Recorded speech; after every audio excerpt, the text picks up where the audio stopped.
Em uma época em que a televisão ainda nem existia no interior do Ceará e o rádio era a principal fonte de notícias, música e companhia, um homem simples e visionário começou a escrever a sua história com ferramentas nas mãos e um ouvido apurado para os sons da tecnologia. Seu nome é Raimundo Ferreira Azevedo, conhecido por todos como Raimundo Carpo. Hoje, com quase 93 anos de idade, natural de Mucambo, região norte do Ceará. Sr. Raimundo Carpo foi o primeiro técnico de concerto de rádios da cidade. Quando poucos tinham acesso a um aparelho de rádio, ele já se dedicava a entender o funcionamento das válvulas, fios e circuitos, devolvendo vidas aos equipamentos que conectavam os moradores ao mundo.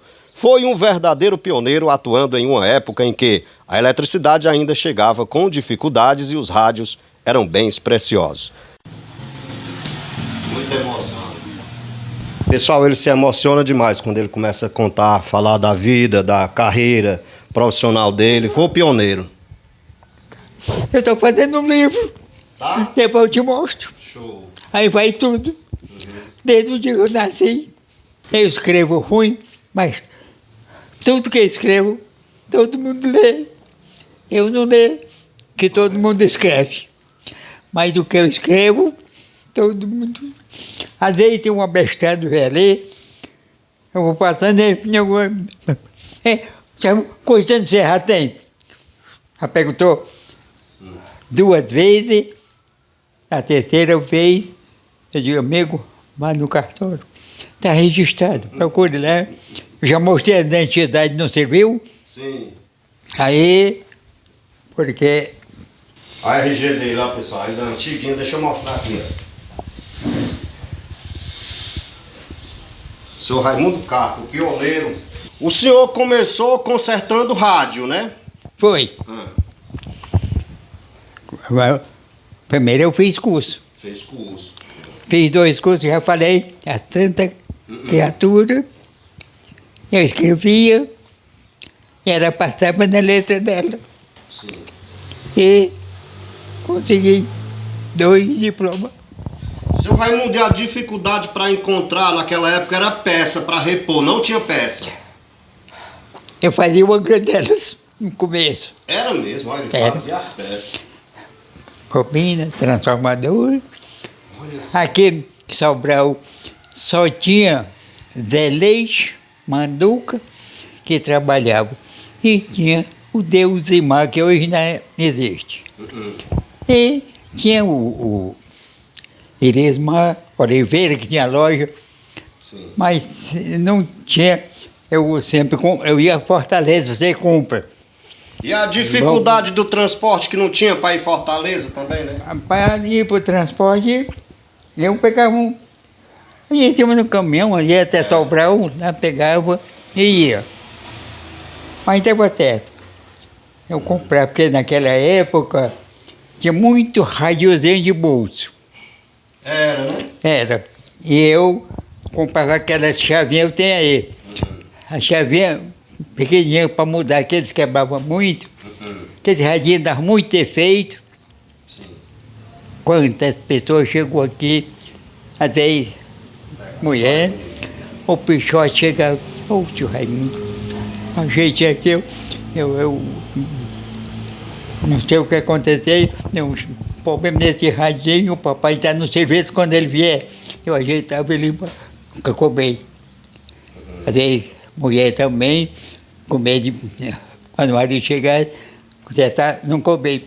Fez mais de 1.000 cruzeiros sem cobrar.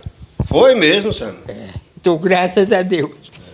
Tá vivo contando a história, né? Tá na história, né? É verdade. Pois é, e isso é importante.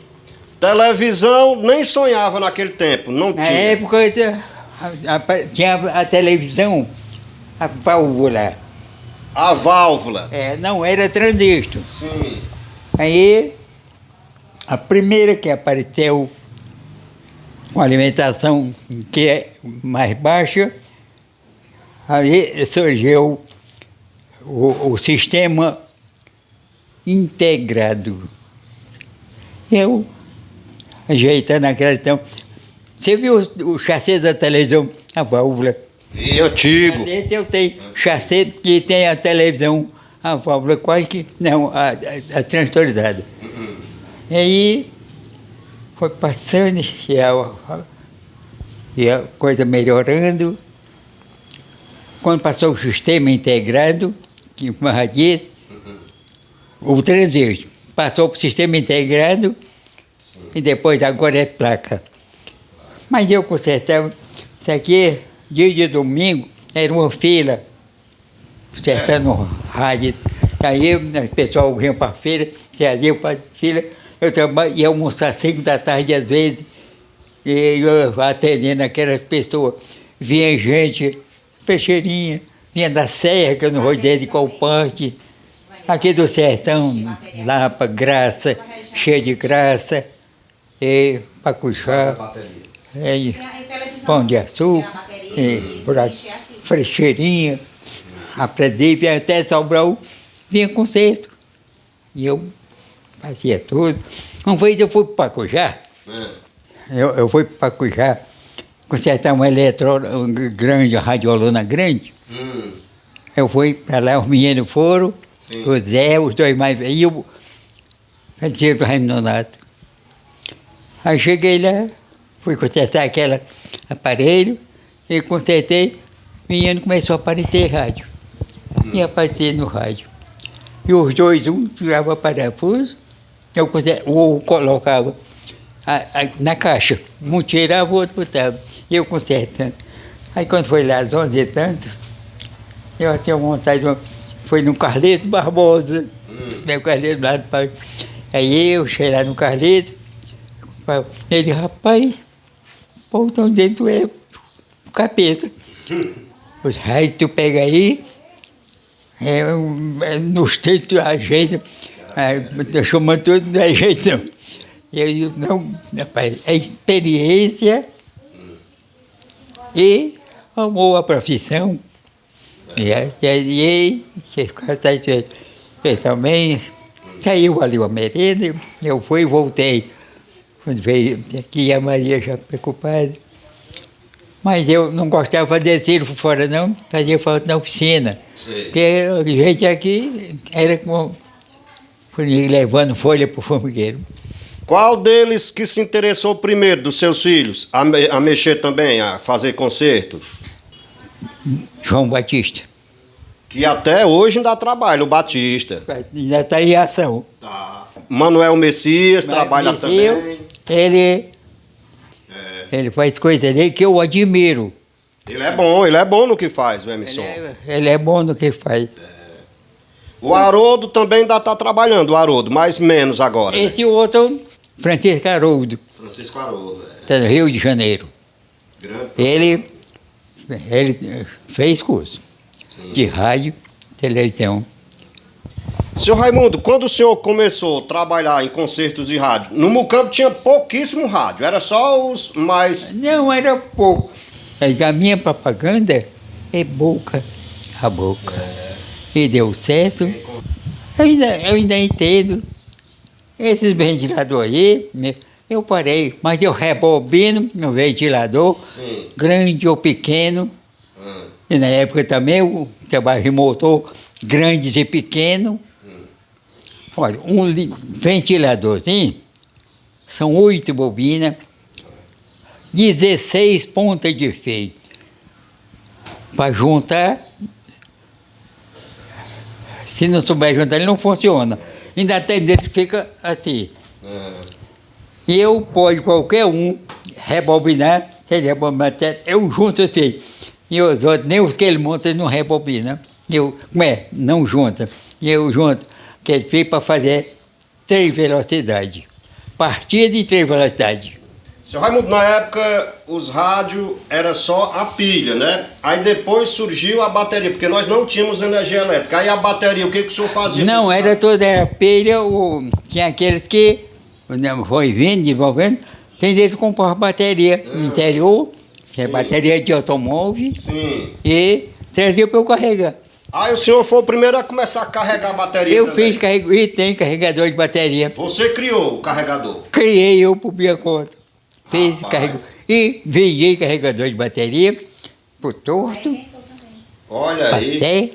aqui para esses pés de terra, porque eu carregava, mas eu fazia para ele, não tinha o quê. Aí eu fazia o carregador, grande, pequeno. Eu fazia carregador para carregar 2 pilhas. Pilha para cá. As pilhinhas pequenas, as pilhinhas alcalino, essas pilhinhas pequenas. Até carregador para pilha o senhor conseguiu criar. Não durou muito que uma pilhinha daquela, mas carregava. Aí, Rapaz. lá para dormir instalar às vezes, a lâmpadazinha piloto. Daí, e os rádios que eu montava, eu sempre não usava a pilha, porque descarregava. Mas o rádio que eu montava, a carrega de pilha dava para mais de um mês. Eles tocavam no interior, tocavam direto, né? Eu chegava aí, tinha o João Ribeiro, lá da esquina também, que era meu cliente, e aqui no Mucão. A sua oficina era mesmo na casa do senhor ou era em algum outro prédio? Desde que início. Toda vida aqui? Sim. É mesmo? Sempre aqui? Toda vida aí. Como fez Quantos anos aqui, você mora aqui? essa casa, é o valor. Mas eu, sinceramente, eu já me deu vontade de vender aqui, mas é uma história. Mas eu, se achar um preço que equivalente, né? Eu não quero. Porque aqui, praticamente, é um ponto valorizado. É centro, perto de tudo, perto dos bancos, perto das igrejas todas, né? Feira. A mais nova é a da Lapa, que cuida do senhor, né? É a caçula. Nasceu ontem. A da Lapa. Já depois do ano 70. É a sua companhia para tudo. O Haroldo, o Haroldo é de 70. Mas ela foi depois de 70. Mas sua contribuição não parou por aí. Além de prestar um serviço essencial à comunidade mucambense por décadas, Raimundo Carpo também deixou um legado familiar. Ele ensinou a profissão a 4 de seus filhos, Raimundo Nonato, Haroldo, Batista e Manuel Messias, o Emisson.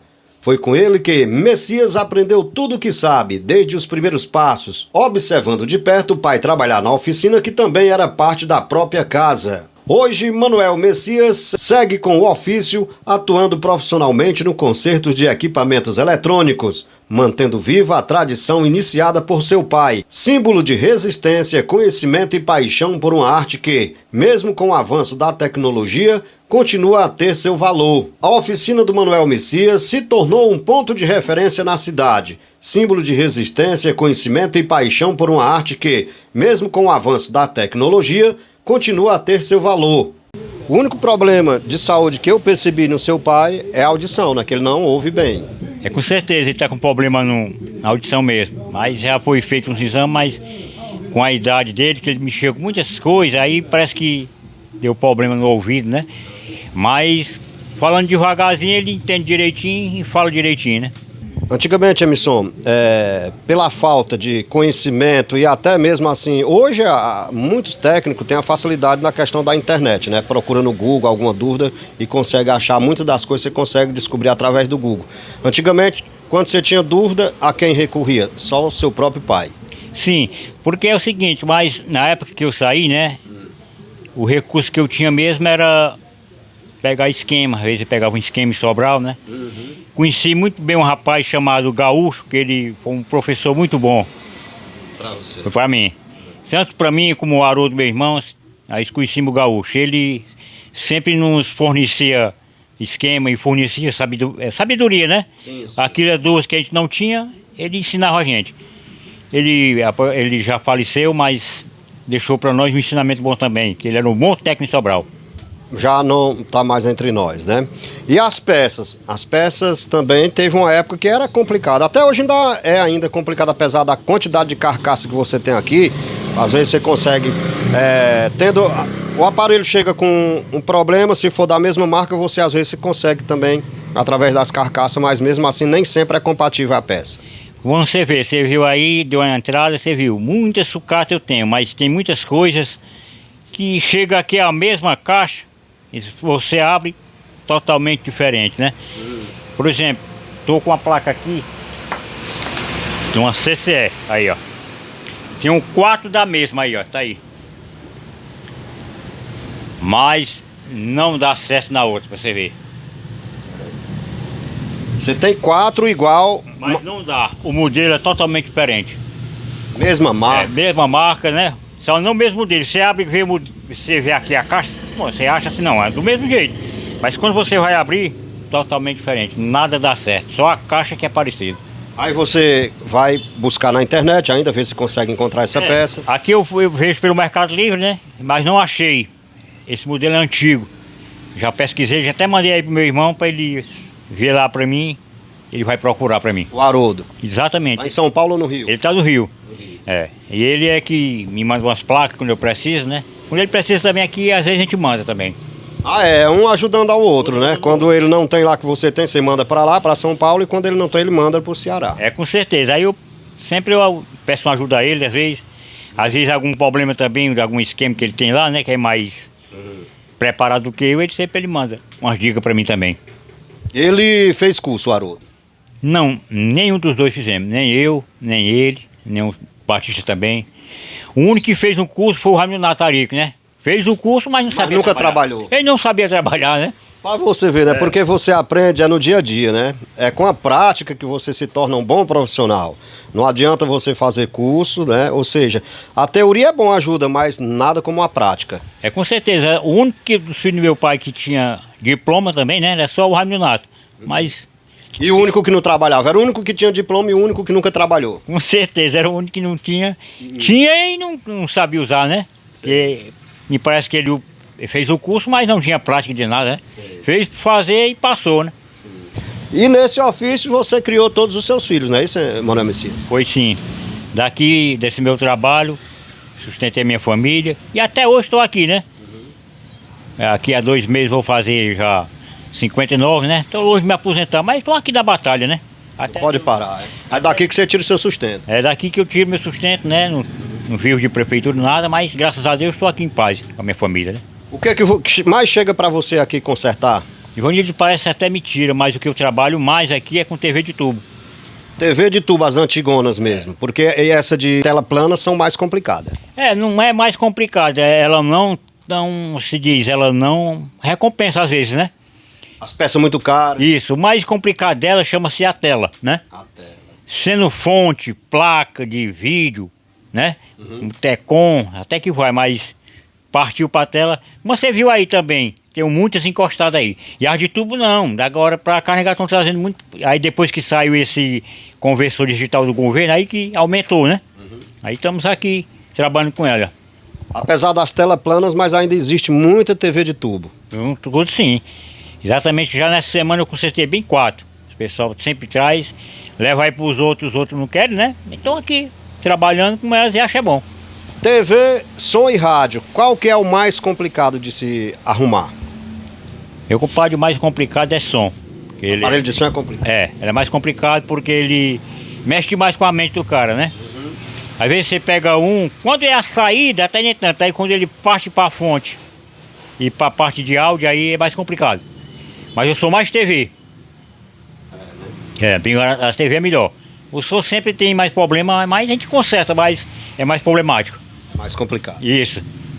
Entre todos, Manuel Messias, Haroldo, Batista, são quantos irmãos? De homem são 6 e uma mulher, né? A da Lapa. A minha irmãzinha só tem ela de mulher. E 2 já se foram, né? Que foi o Poli, né? Caçulo. E foi o Raimundo Nato, popularico, né? Sim. Mas estamos aqui na área.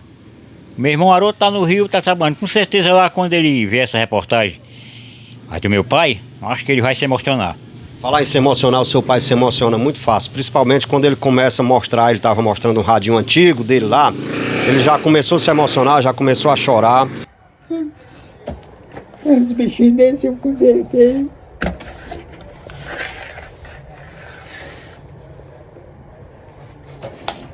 Rádio sempre não tem conta. Rádio sempre. É desse jeito, tem que cuidar com carteira, é desse jeito. de todas as marcas, Philips, Assim também como toca em relação à família, né? Porque ele ficou viúvo também muito cedo, né? Foi. Minha mãe já tem 25 anos que Deus levou, né? Ele casou novamente, mas não deu certo, né? Não deu certo e hoje está só de novo. E estamos aí, né? Cuidando dele, né? Fazendo o que pôde, né? Mas meu pai sempre foi um cara batalhador na vida, viu? Sofreu demais. Ele criou a família todinha, foi ele, né? Era o mais velho, sofreu demais. Isso, Muito inteligente. muito inteligente, papai. Ele, para chegar em eletrônica, ele sofreu demais. Ele trabalhou de padeiro muito tempo. Ele era o rei e fazia aí palma e bolim na época, né? Ele era padeiro, não era aquele padeiro que sai para vender, ele era padeiro de fabricar mesmo as palmas, pão. Era, ele fazia e tinha uma pessoa para ajudar para vender, né? Entregar, né? Mas ele, ainda hoje, eu acho que ele se garante fazer um pão de ló. Já se garante ainda. Garante. Ele ainda se lembra ainda, faz ainda um pão de ló bem bom mesmo. E ele é o tipo da pessoa que ele é carinhoso. Ele é uma pessoa que eu acho que o pessoal acha que ele é ignorante, mas não é, é o estilo dele. Ele é verdadeiro, é igual ao meu pai. São verdadeiras. As pessoas verdadeiras são taxadas como ignorantes. São aquele tipo de pessoa que não manda recado. O que ele tiver que falar, ele vai falar na sua cara. Essas que são as pessoas verdadeiras, as pessoas que a gente tem que tirar o chapéu. Não é aqueles que ficam na sua frente se fingindo de seu amigo e quando dá as costas, sentando-lhe o pau, falando mal de você. É verdade. Ele, o que ele tem de dizer, ele não manda recado não. Se ele não gostar de você, da mesma hora ele responde. O que ele tem de dizer, meu pai fala a verdade. E meu pai sempre ensinou a nós respeitar os mais velhos, né? Nunca se intrometer em história que alguém está conversando. Espere falar, espere você chamar. Sempre ele ensinou todos nós isso aí. Sempre obedecemos ele. E hoje é por isso que nós vimos no caminho mais ou menos, né? Eu acho que não tem nenhum irmão meu que seja ladrão, nem irmão meu que vive aí. Eu acho que não. Se tem, eu não sei, né, Ivanildo? Tinha uma música que o Emerson cantava, ou quando ele ouvia, não tinha como se emocionar. Às vezes a gente saía para tomar um vinho, né, antigamente, há algum tempo atrás, aí, uma década, né, mais ou menos. E você lembra da música que relembra a sua saudosa mãezinha? A minha música, eu sempre lembro, era da minha mãe, mano. Chamava Adeus, Mãezinha Querida. Era com com José Augusto Sergipano. Aquela música ali, para quem não tem mãe, Ivanildo, qualquer um chora, viu? Ela emociona mais por causa da história. Você perdeu sua mãe com que idade? Pai de Ivanildo, a minha mãe tá com 25 anos que faleceu, né? Eu perdi com... vou fazer 59, né? Minha mãe morreu nova. Minha mãe morreu nova. Minha mãe era de 36, né? Para 25, minha mãe mais que morreu com 60 e pouco, né? Então ela deixou muita saudade. A minha mãe foi uma guerreira também, inteligente demais. E ela sempre ajudava, sempre os filhos também, quando ela podia, ela ajudava. Ele mostrando o quadro onde tem ele, juntamente com ela, e chorando, contando, falando, e muito emocionado, chorando, no momento que a gente estava conversando com ele. Aí aquela foto foi tirada lá na Lapa. Graça. Debaixo de uma jaqueira. Aí até hoje já está aquele foto da minha mãe mais velha. Acho que foi a última foto que ele tirou e um ano e pouco ela faleceu. Chegou a casar novamente ele? O pai casou, mas não deu certo com a segunda, né? A pessoa lá não se deu com ele. No começo foi bom, mas depois começou a ter problema, né? Ainda bem que até hoje ele está com a filha cuidando dele. A filha nunca casou, né? Que é a da Lapa, e cuida dele até hoje. Ela é professora, mas foi obrigada a largar, né? Porque ele não podia deixar meu pai mais só. Ele já ia fazer 93 anos, ele já está com problema de esquecimento, né? Aí ela já largou tudo, deu um breve, está lá, cuidando dele. Graças a Deus está tudo em paz, ela está lá. Bem, meu pai bem lúcido, como você viu, né? Agora tem o seguinte, esses pessoal mais velho são um pessoal teimoso, sabe? Só quer fazer o que não pode fazer, tá entendendo? Você estava me contando que um dia desse ela encontrou ele em cima da casa, no telhado? Foi, semana passada ele estava tirando as goteiras. Minha irmã falou que procurou por ele estava em cima da casa tirando goteira. 93 anos. 93 anos agora, dia 7 ele faz. Nem eu não trepo mais. Nem eu também, eu subo de uma casa, quando eu saio a pessoa com 2 sacas de cimento embaixo. Eu só subo se for em pé de melancia e de machixe e um senhor com 93 anos de idade arrumando goteira na casa. Arruma goteira, ele anda de bicicleta, faz a feirinha dele. viu? E conhece dinheiro melhor do que eu. Um dia eu cheguei lá, entreguei uma nota aí, perguntei se ele sabia. Ele disse, rapaz, você é mais do que tu. Realmente sabe mesmo, papai. Tá vendo aí? O homem, graças a Deus, a mente dele é boa. Mas só isso mesmo, problema de audição que... Mas você falando na calma, ele Ele entende. entende a coisa todinha. E muito obrigado, Padre João Nilton, que Deus abençoe sempre como eu falo pra você. Você é a minha comadre, meus filhinhos, tudo, muita saúde e paz, seu pai e sua mãe. Sempre é que eu desejo para toda a sua família. Para todos nós, para todos os nossos telespectadores, para todos os nossos seguidores, você que já é nosso seguidor, você que não é, é o que a gente deseja de coração. Saúde, saúde e paz, sempre. Saúde e paz, o resto, Nós corre atrás, se Deus quiser. isso mesmo. Raimundo Carpo, com a sua trajetória de quase um século, não é apenas um técnico, é uma memória viva de Mucambo. O homem que transformou o saber prático em herança e ajudou a construir uma ponte entre gerações ligadas não apenas pelo sangue, mas pelo som que ecoa das mãos habilidosas de quem ama o que faz. Raimundo Carpo é mais que um técnico, é um verdadeiro patrimônio cultural de Mucambo.